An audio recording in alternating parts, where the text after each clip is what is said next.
Hey everyone, welcome back to Flute tutorial videos from Radhe Flutes. In the last session, we learned about scales. In this session, we learn about octaves.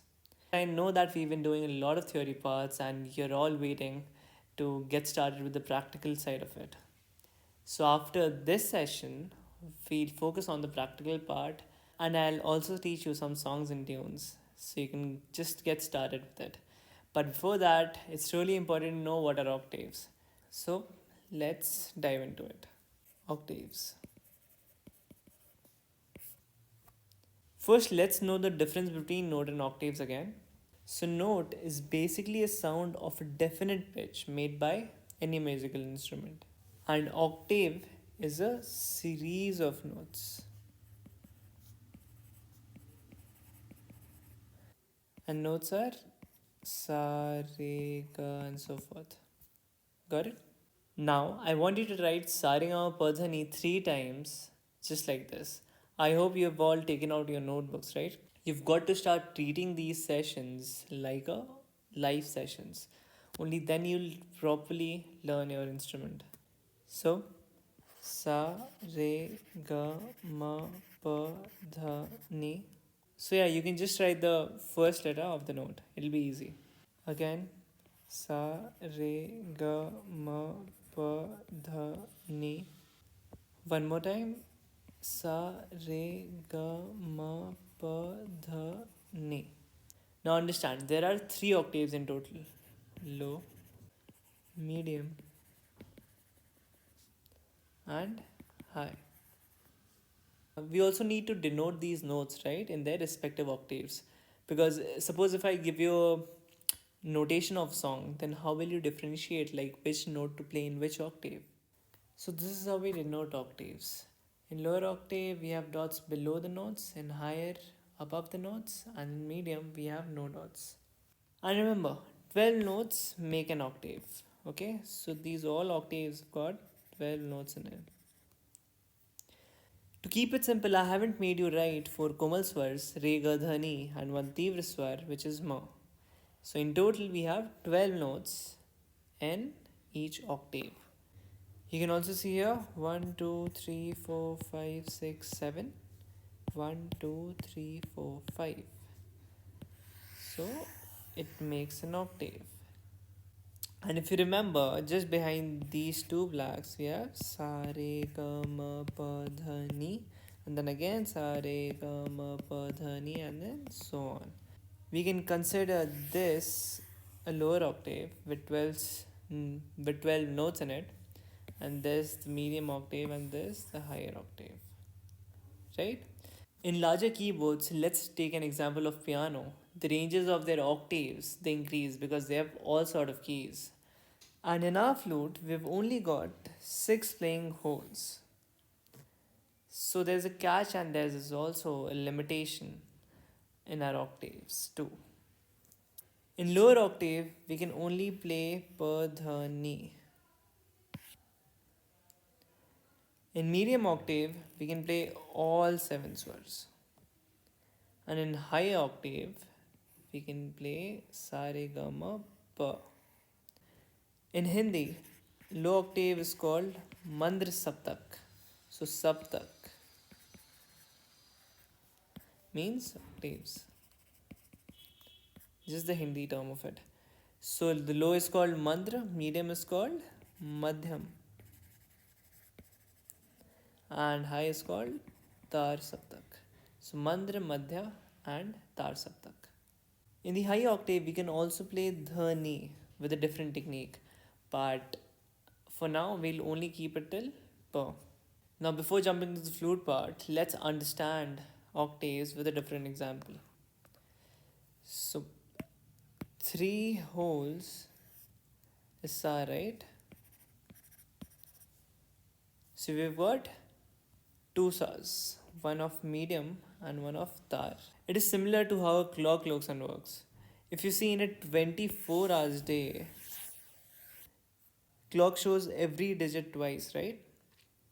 One time from dawn to noon and the other time from noon to dawn. See, in both the examples, it is exactly the same time, but the difference is between AM and PM. right? But they are exactly the same. Just like that, we can close three holes and we can play two octaves by controlling the way we are blowing in it. Now in this diagram, this is a great way of showing the octaves. So in this, it is going from lower to higher. Why lower? Because there's a dot below it, right? So and it has also added all 12 swars in it. So there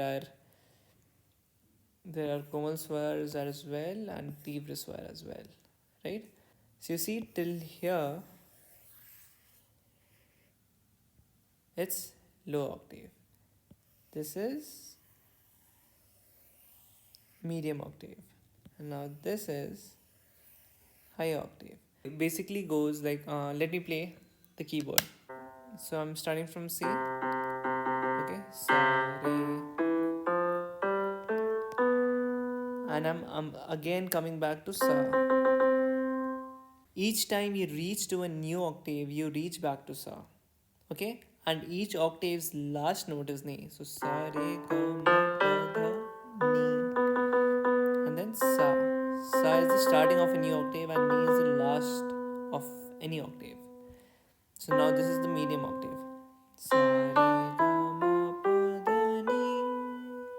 And from here, the high octave starts. Sa, re, ga, ma, and so on. Got it? And just like I told you before, 12 notes make an octave. So sa, komal re, komal ga, ma, tivra ma,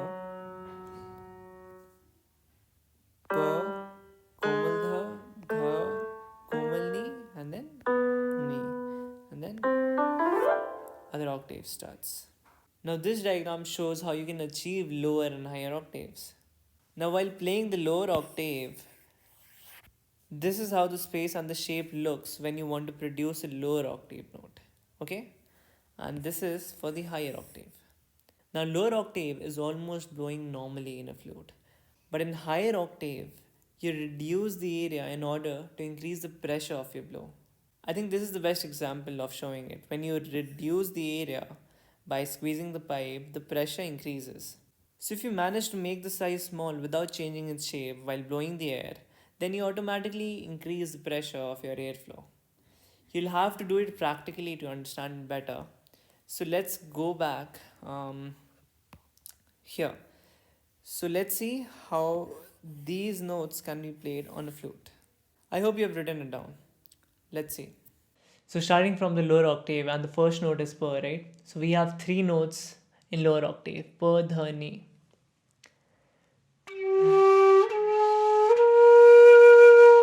When I lift this finger up, now this is sa, and from here the middle octave starts, and we have all the notes till ni in middle octave.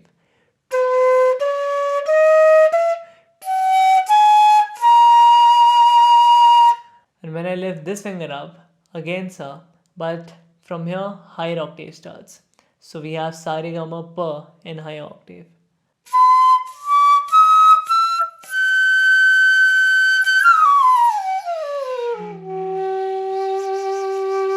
So these are the ranges that can be played on flute. So pitches are controlled and are totally dependent on how you blow into it. That's why I keep on saying that the flute is the most difficult instrument in the world, because you'll have to have that control on how you blow into it to make it sound perfect. And with practice, you'll have that control, and when you have it, it truly sounds magical to everyone. In the higher octave, the and ni can also be played, but I don't want to make this complicated, so we'll just keep it till pa. That leaves pa that is played in all three octaves. So let me show it to you. Lower octave, middle octave, higher octave.